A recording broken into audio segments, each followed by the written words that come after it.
Hello, everybody. Welcome to another episode of the Oddcast Podcast. My name is Don. I'm here with Jonas, Peyton, Jerry, Jenna. All right, who wants to kick us off with our first article or story? I guess I can bring up. So R. Kelly, we actually talked about him earlier this month. However, we never uploaded the video. So R. Kelly, he's had a lot of controversy surrounding him over the past year. With the Surviving R. Kelly on Netflix and stuff. And actually, he finally did an interview after a lot of this controversy come out. And in the interview, he got really emotional. And he talked about how they were lying about it, about like him abusing women. And he was telling the audience some pretty good points, like, why would he do that? Well, I guess not really good points, but, it makes you think, because he was talking about, like, common sense. Like, he was telling people to use their common sense. Why would he abuse these women and do all this stuff when their parents gave him permission to have them live with them? Yeah, and I also saw the interview. He also talks about how, like, he was how in Surviving R. Kelly, they're obviously talking about the bad side. And he's like, well, it's really unfair because how come they aren't talking about the good side, But still, it's kind of interesting because how do you go from... I've seen Surviving R. Kelly, and there are some times where like they do talk about the light side, but it's like you can't really talk about... You can't really talk about the light side during like a survival episode. Because a lot of the time it's women being manipulated and they've been treated horribly, and then what else are you gonna do? You're gonna be like, oh, but he likes charity. You can't really do that because then it just it's looks... kind of like saying how Ted Bundy murdered all those people, but he worked for a suicide prevention hotline. Yeah. It's like, it doesn't really outweigh the bad. It's like, wow, I abused like most women, and they didn't even know each other, but they still came out with the same story. But I mean, I donated like 1,000 to charity, so it automatically just contradicts all that, Yeah. Well, I mean... Didn't people try to do that with Michael Jackson, too? Yeah, probably. Yeah. It's a pretty common tactic. Well, one of the things we talked about last time was Michael Jackson's pedophilia. And it seems like this is a common, theme reoccurring this month is, celebrities using their status to manipulate people, to take advantage of people. Michael Jackson taking advantage of kids. Well, it's not just that they've always kind of done that, because Right. you look up to these people and you're like, oh yeah, well, and they tried to promise you like fame and stuff like that, even though that's a promise they can never keep, and just lets them manipulate people. Well, and it's probably really enticing for these actors and prominent figures because, they're like, oh, hey, I can actually, do whatever I want now. My name's Michael Jackson. I'm Michael Jackson, I'm super special. They probably get, self-inflated and think that they can do whatever they want. So, it becomes a problem, Yeah. I just want to just put a little light. Recently, the Oscars came. The Oscars was really good. It was interesting. But one thing I wanted to point out was Best Animated Feature Film. Winner was Spider-Man Into the Spider-Verse. As it should have been. As it all should be. I agree. I think Everything's in its rightful place. Yeah. I think that interesting about Into the Spider-Verse is that I think it should have won multiple things. Like, one thing I think was Best Picture, but Green Book won that. Green Book looked really good. I heard Green Book was really good. Yeah, I saw Green Book. It was a really emotional film. It was really overall it was just a good film. And there's a lot of times where you actually saw some really good and bad times, and it really evens itself out on the characters and the story. But yeah, Into the Spider-Verse was one of my favorite films. And I think that, like Dennis says, it should have probably won more for everything. because you know it had its own music, you know, great actors, great editing, great animation, all that stuff. And I remember taking my dad, and he had to keep like wiping his eyes because he's like, "Yo, it's supposed to look like that? It looks like a 3D comic." And I'm like, "Yeah, that's supposed to look." But overall, you know, he liked it, I liked it. And it's like it's a good film for adults and kids. You know? Yeah, unpopular opinion. I never watched it. I haven't either.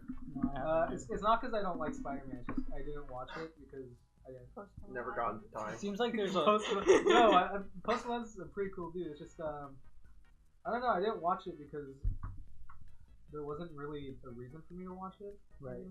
I just never had the time. well, there's a lot of like Marvel movies coming out just in recent years, and it's like kind of crazy how much of the market they have control. They're getting control over. Mm-hmm. You know, every time a Marvel movie comes out, it's kind of like the craze of.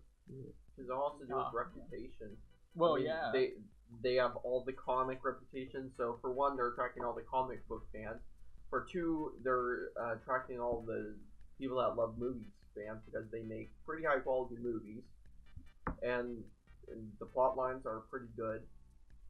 So there's just a lot of things going for them. I mean, they get a lot of top notch actors. It's just a huge business for them. Mm-hmm.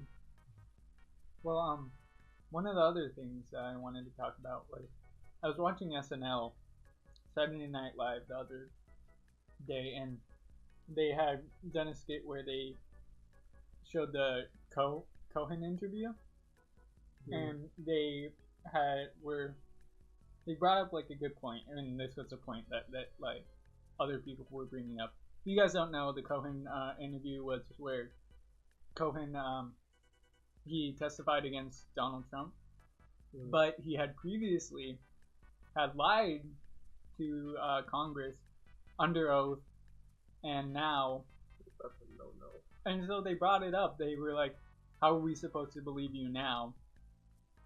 You know, when you first lied to the Congress, and also Basically, the government. Yeah. Itself. So I mean, I think that was a good point that they brought up. But yeah, It only just raises more suspicion of Donald Trump. You know, that's like true. why there is no need to, you know, lie.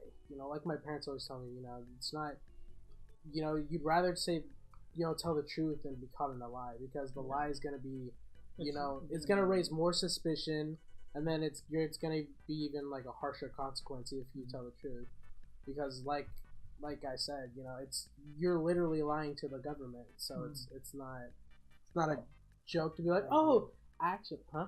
Not ideal. Yeah, you don't want to be like, oh, actually, actually, I was lying before, but now I'm telling. I'm telling the truth, Yeah. so now you can believe me, you know. Yeah. So it's just, yeah, it does that. It ruins your reputation as well. Yeah. Alright, so I have an article here that might start controversy. Well, not controversy. Sorry, wrong word. Conversation, not controversy. The title, it comes from CNN. Anti-vaxxer's adult son gets measles. Now he has this message for the world. 3 years ago, Joshua Nereus, a 30-year-old software product manager in Chicago, developed a high fever and a rash. Doctors prescribed antibiotics, but Nereus got sicker and sicker. Joshua went to the emergency room where doctors said it looked a lot like measles. He asked if he had been vaccinated as a child. So this guy texted the question to his mother, and guess what his mother replied with? A thumbs down emoji. Oh no. His next stop was an isolation room at Northwestern Memorial Hospital. Nereus became so weak that at one point he couldn't walk without assistance. He lost 25 pounds, and it took months to fully recover. I felt horrible, he said. It took a serious toll. He thinks about the current measles outbreak, which started in Washington State, where dozens of children. No, yeah, I mean, Jenna, like what you said, I mean, like groups that aren't that represented in like film, like women as superheroes and stuff. Yeah. Yeah. It's good that they're there, but don't make that your main Don't make point. it the main point. Yeah, I agree with that. Because like I feel like I don't know, we've been seeing a lot of that type of thing too. Like Yeah. where it's like, just watch this because it's good representation. It's like, I'm gonna watch good shows. Yeah. Not just like Yeah. make a good show with representation, and Yeah. then you get the point across. Don't make a show just for representation. Yeah. Like, have you guys ever seen The Punisher? Yeah. Like, it's not. It's. Sorry, but it's not the. I mean, like, the Punisher is the Punisher, right? But there's like all these other characters who are unique, and they're like women. They're like superheroes in their own right. So I mean, like, that's also a good way. Just being, you know. Well, like I said, you know, the Punisher's the Punisher's good because it's just the Punisher. You know, we're not like, oh, the Punisher and a whole other team is gonna build up. You know, it's just like the Punisher's good because it has good script, good actor. Yeah. Wow. And you know, he's like, it's a really good performance that you see during the TV show, and like the real emotions that happen, you know, with death and his family, and how real soldiers have like problems after, you know, PTSD. Yeah, Right. PTSD, you know, after the military. And yeah, it's just overall the shows are really good. Not sponsored.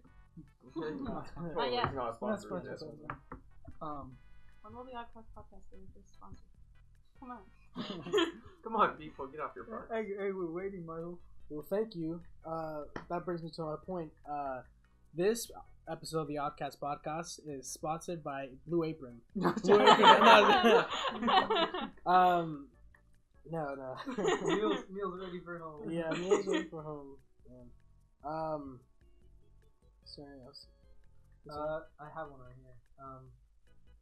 Utah teacher forced student to wash off Ash Wednesday cross on forehead. A Utah elementary school teacher apologized to one of her Catholic students Wednesday and may still face disciplinary action after she forced him to wash off Ash Wednesday cross from his forehead, the boy's family said. So this kid went, it's the first day of Lent, it's Ash Wednesday. He says that a lot of kids asked him what the cross represented, and he had to like talk about, you know, Lent. Right. And William's teacher, who was not identified, later approached him and forced him to wash off the symbol. He said William reportedly attempted to explain why he wanted to keep the ash cross on his forehead, but he said his teacher wouldn't listen. She took me aside and she said, "You have to take it off." William said, "She gave me a disinfection wipe, whatever they call it, and she made me wipe it off." So this goes into like religion, which is well, school and religion intersection has not been Church and state. Yeah. Yeah. Gosh, I mean, it's just like, Why would somebody think they could do that? yeah, I mean, that's one of the. Isn't that like in the Constitution? it's in or the something? Constitution. Yeah. Yeah. It's like you have freedom to practice whatever religion. It reminds me Right. of the case with the Christian Colorado baker, where like a transgender man came in and was like, "Hey, bake us a cake," and then he was like, "No, it goes against my religion." And the court originally did side against the guy, but then the Supreme Court ultimately sided against with the baker guy. Because it was constitutional. Yeah, because he was using his right to practice religion, and you know, we know what Bible / Christians think of Yeah, you know. all that Right, stuff. right. So, and yeah, Huh.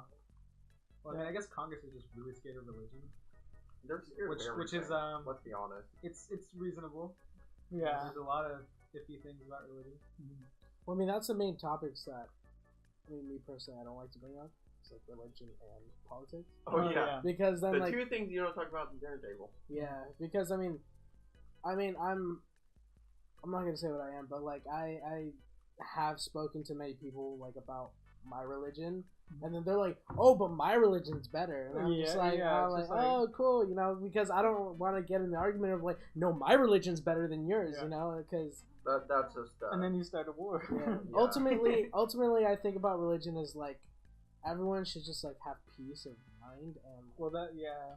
like just no one should just always be upset. Like, just try to figure out who you are in life and try to make the fullest of it. Don't try to, like, you don't want to be that person that's always being down or, like, upset about everything, because then that'll make, you know, life harder for you. Yeah. You know, you gotta always try to fulfill, you know, everything. You wanna, you gotta expect the unexpected sometimes, and, you know, that's sometimes the meaning of life for some people. Well, I used to, you know, I don't believe in anything. Well, I'm like not sure about the whole thing right now at the moment, but I used to be a hardcore, you know, atheist, one of those types who would be like, oh, you believe in a god? That's dumb. Yeah. But now, like, I don't know, as I've matured and I've done research on, you know, religion, and like I've read parts of like the Bible and stuff. And it's also just like coming to an understanding of certain religions and what it means for people. Yeah. So it's also just being like, hey, that fulfills something for you, and it doesn't for me. But I can be mature enough to say, okay, we have our, you know, accepting the differences between the people. And it sucks because I mean, religion does get a bad rap because there have been wars started about it. You know, there have been some. Many. You could argue probably any war before the 1800s was in some way related to religion.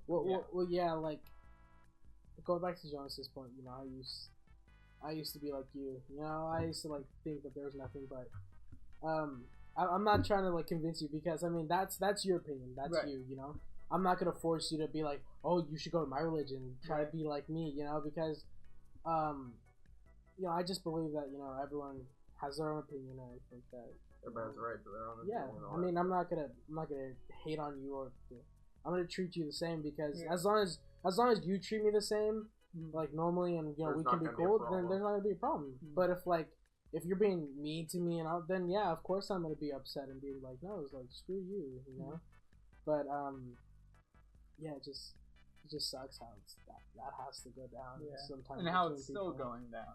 Yeah, and there's still countries that like, oh, ban, you know, certain people from doing certain things, or you know, you can't be this religion or this way. You know? It just sucks. In 2019, now we live that way. Speaking of religion, I had a very uncomfortable experience at college. So at our school, for those of you who don't go to the school, or our avid viewers that don't even know where we are. Get to the point, Gary. So at our school, the curriculum is we have to take 12 college credits. What? And I'm just kidding. and so I'm taking a photography class right now, which is very fun. I very much enjoy it. But so I was walking to class on I think Wednesday, not like near here. I think it was a month ago. And while I was walking to class, an Asian fellow came up to me, and he like freaked me out because he waved at me and he said, "Hi," like really weird. And I was like, "Oh, hi," because I wanted to be respectful. And he walked up to me and he was talking to me about this one like religion group that is at the college and how they have meetings. And I'm pretty sure he wanted to make it sound like it wasn't too like strange, because he said, we have meetings every Monday and Wednesday at 3:15, and every Tuesday and Thursday at 3:15. So what he was saying is every day. But I think he didn't want to make it sound kind of like strange, and I didn't know how to react. So the opposite effect happened. I basically said, I was like, he asked me if I was religious, and I said to a certain extent, and then he asked me if I'd be interested, and I said I might check it out, and he wanted me to give him my phone number, because I said, he told me what building it was in, and then he told me, I told him, I was like, why don't I just go to the building at a certain time? And he said, oh, I kind of just wanted your phone number because a lot of people flake out on us. And in the back of my mind, I was like, I'm going to be another one of those people. But yeah, it went down. I didn't give him my phone number. He basically just said, oh, all right. And I said, oh God, I have to go to class now. But I said it when we were kind of leaving. But he told me it was okay. And it freaked me out because that's the first time I've ever been approached at college, like walking, because at college no one really pays attention to me. Right. Yeah. So it was really freaky. Like I was walking, and this random dude just like waves at me and says hello. Right. It's not. But it also had religion, so I didn't want to be like, no, I'm not interested. I want to be like, okay, but like, I might not be able to go because I'm kind of swamped with work. Yeah.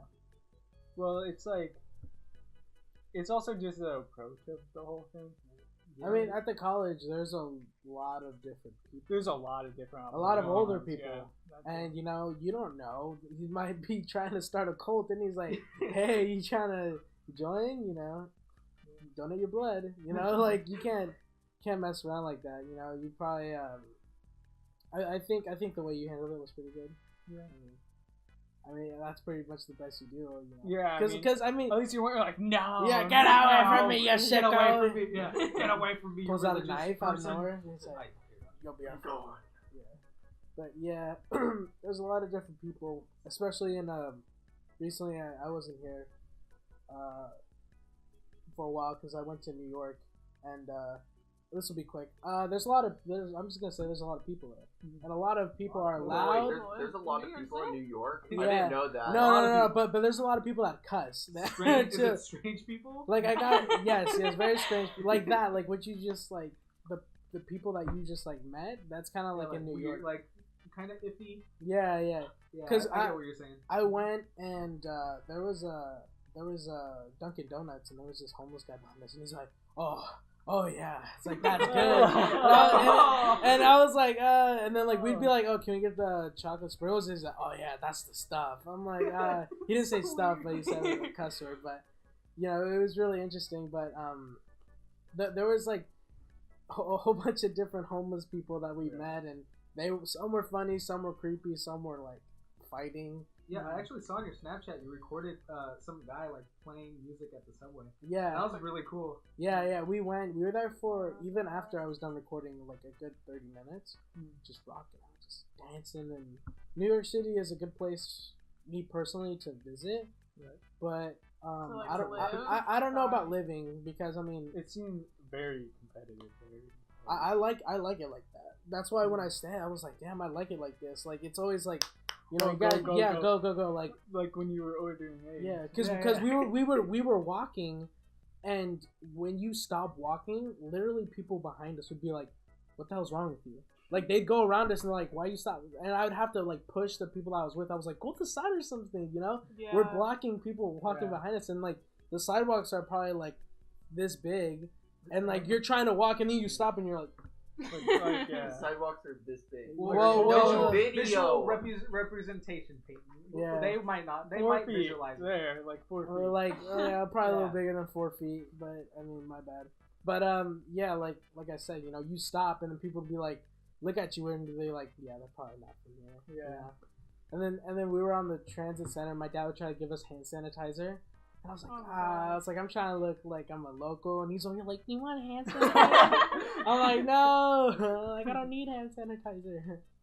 But need it for the rats in the subway. For all the rats that you found. Yeah, and I saw Ratatouille. It's pretty cool. Have you guys seen the meme? And it's like the rat like with a piece of pizza. Yeah. And it's like he's just trying to feed his teenage mutant ninja turtles. It's cool because like Into the Spider-Verse, I watched that movie and it's like in Brooklyn. And I lived in Brooklyn. My apartment was in Brooklyn, so I actually saw the real thing. But okay, well, it looks like we have to wrap up. Thank you for listening in another episode of the Oddcast Podcast. Once again, my name is Adon. I'm here with Jonas, Peyton, Spike, Dennis, and Jerry. All right, everybody. Bye.